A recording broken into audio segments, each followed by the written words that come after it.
This is just going to be a short video that explains how to install and shoot cartridge conversion cylinders for the Remington New Model Army revolver. These are cylinders that come from Taylor's & Company in Winchester, Virginia, and they are made of arsenal grade steel so they can handle modern smokeless ammunition. Just a couple of caveats: they should only be installed on steel framed guns. They should not be installed on brass frame guns. They're simply not strong enough to hold up. And they work equally well on handguns and on revolving carbines, as long as you get the right one. If you've got a Uberti gun, get an Uberti cylinder. If you've got a Pieta gun, get a Pieta cylinder. So let's show you how they go together.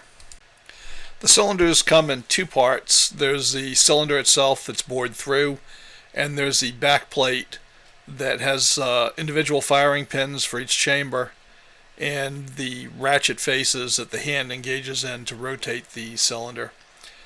There's an alignment pin that holds these two together, and that alignment pin is also useful for leaving a chamber empty either before the pin or right after it, so that you can drop the hammer on an empty chamber.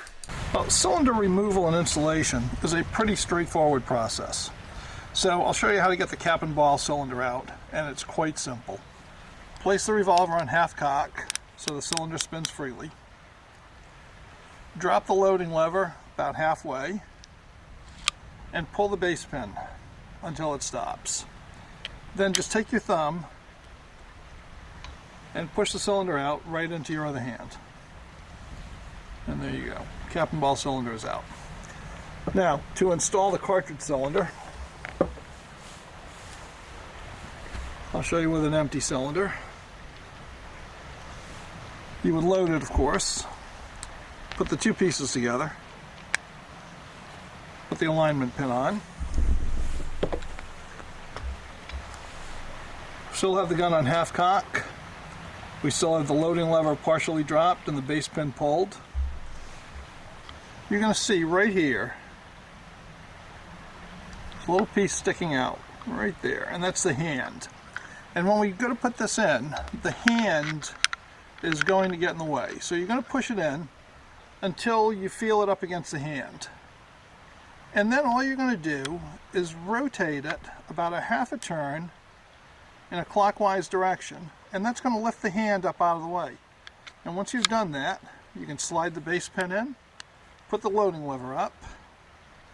Now, here's the alignment pin. So what I want to do, because if this was loaded, this next chamber would be my empty one. So I want to get that so that it's one chamber away from being in battery, and then I'll pull it back to full cock and lower the hammer. And now the hammer would be down on an empty chamber, the one right in front of the alignment pin. And because you can see the alignment pin right here, you'll always know if you're on an empty chamber or not. Half cock, drop the loading lever, pull the base pin, pop the cylinder out, take off the back plate, and load 5 cartridges.